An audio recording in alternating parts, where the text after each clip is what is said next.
the principles of design I talked about. So let's go straight to this and not waste my time. So new, so 1000 pixels by 1000 pixels. Last night I made a mistake of changing this to inches, 1000 inches each, and I produced a 14 gig picture, which wasn't really good. It slowed down my system. So make sure you choose pixels from here. Keep the resolution as it is, and okay. Tomorrow I'll go into details about the whole interface of Photoshop proper. So just hang around and let's finish this thing first. So I'm come to show symmetry and probably repetition. By the end, I'll just tell you the principles in it. So you can change the color from here. So this is the box to, if you don't get anything, just you at the end, I'll just tell you the instructions. So click here, click this particular image here. It will open the layers panel for you. I'll explain what layers are tomorrow. Today I just want us to do something practical for a change. So after creating this one, press the box again. I'm going to draw another box, and you see the thing is not really, I want a square and it's giving me a rectangle. It's difficult to draw a square with this until you eyeball it, and we don't want to be eyeballing. We want to keep things perfect as it is, like a square with sizes, with its size, its width and height being the same. So press shift while you drag to make it a perfect square. You have a square. So rectangle 1, rectangle 2. If you want to change the color, you can see there's a highlight. It's blue. So if I leave this like this, you won't see this color. So that's when the contrast, the principle of design contrast isn't really followed here. So when it's not followed, though there's a box here, but how can you convince somebody there's a box here until there's contrast? So if you want to change the color, I think this isn't on auto select for you guys. Click it to choose auto select. I'll explain why you have to choose this thing just for this work. So click this and choose auto select. So there's a blue box on a blue background here. So we want to change it so we can see the color.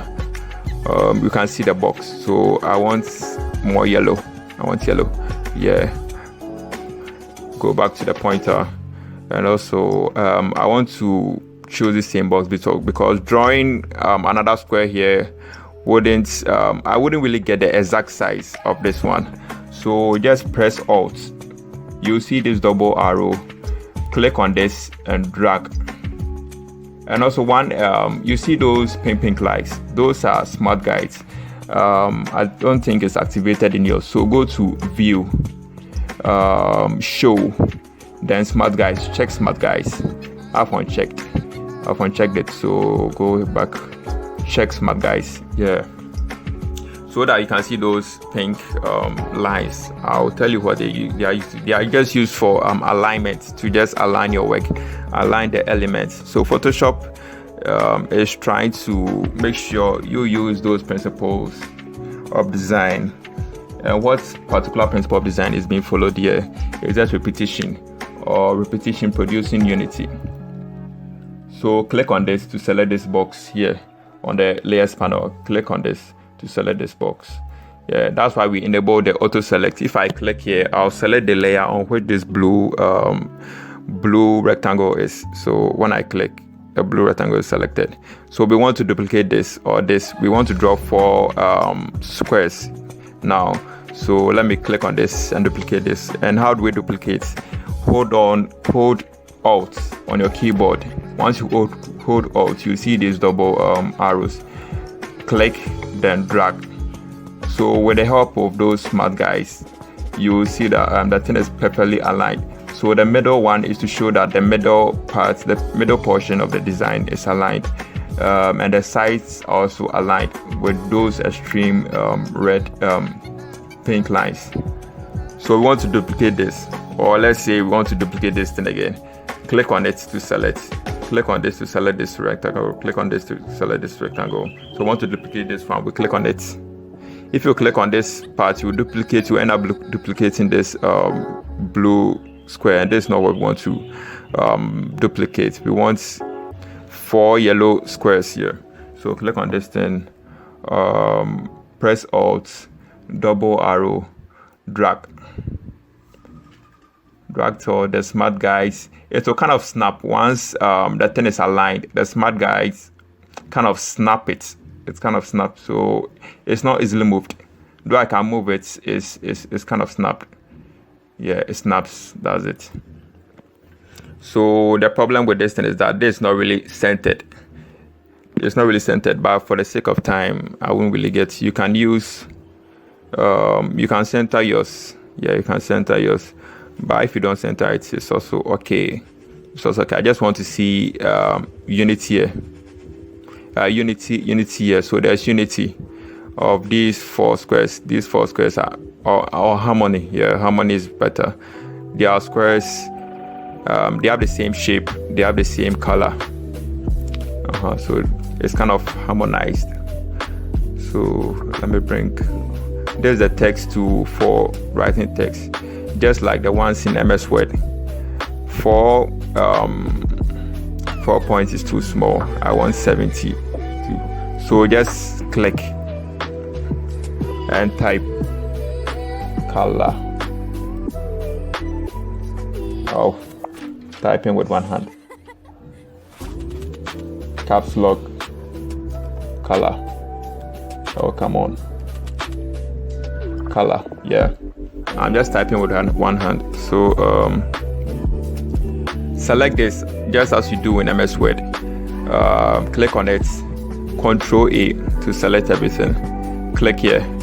I want to change the color so it will blend. Otherwise, the principle of unity isn't really obeyed here. To make it nice.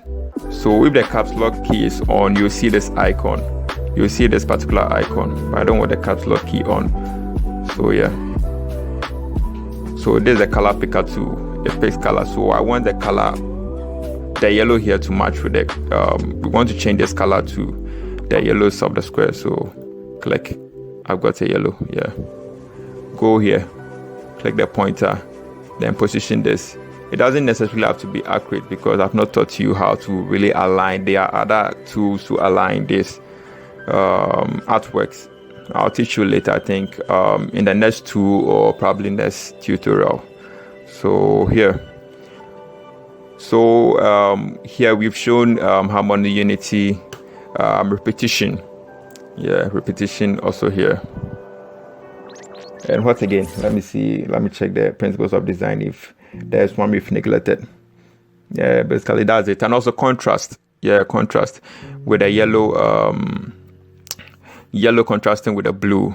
So when you submit your work, work on another one just to cement your understanding of this particular topic. I want to draw another background. This time let me not draw any background at all. Let me keep the white background. I'm going to show scale. Yeah. So 3. So in this case, when you want to choose another shape, just click on it. Click and hold. Click and hold. You see these other the fly out menu, the pop-up menu. Pop-up. So yeah, I want this one. So you select. Click and hold. Select rectangular tool. Click and hold.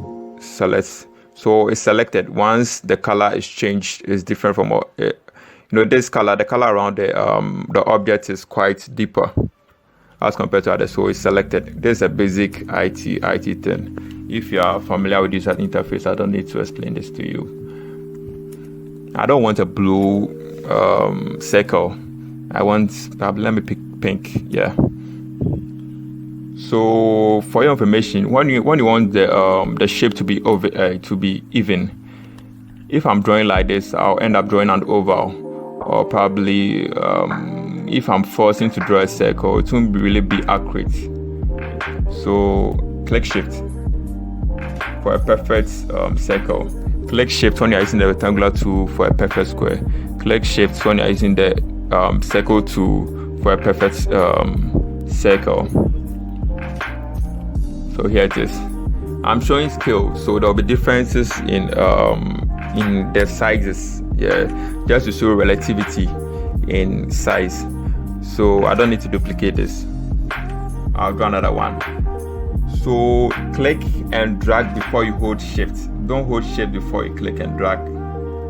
Click and drag before you hold shift. So I want a smaller one. Click, drag and hold shift for a perfect circle. Don't hold shift and drag. That will create another element on the same layer, and we don't want that. So we'll align this with the help of smart guides. In this case, we can't align we can't use these smart guides because we don't want to align the top. Or you can do that. That's also good. Yeah. So it's also aligned, but just that there's space here and here aren't really the same. But you can take your time to do that. But for the sake of this tutorial, we want to cut it short, and we don't have time for that. So I'm going to align the middle rather than the top. I don't want the top. So once I move it and the middle is kind of aligned, it will snap. Yeah, it snaps. So you can see that I can move it here. I can move it to the right, to the left. Not really cause much damage. It's kind of snapped, kind of magnetic. That's the only description I can have for it. So I'm also going to drag this, and once it snaps, it's in the middle. Yeah, so the middle part, this pink line is drawn between the middle to show that it's aligned. Yeah, probably send it to the group. So the problem with this is that the spaces between this isn't really equal. As in, it's supposed to be aligned in the middle and stuff, but we don't have much time to do that. You can use simple intuition to better this. Click on the particular object to select it. Click on the saving process. So now it's saved.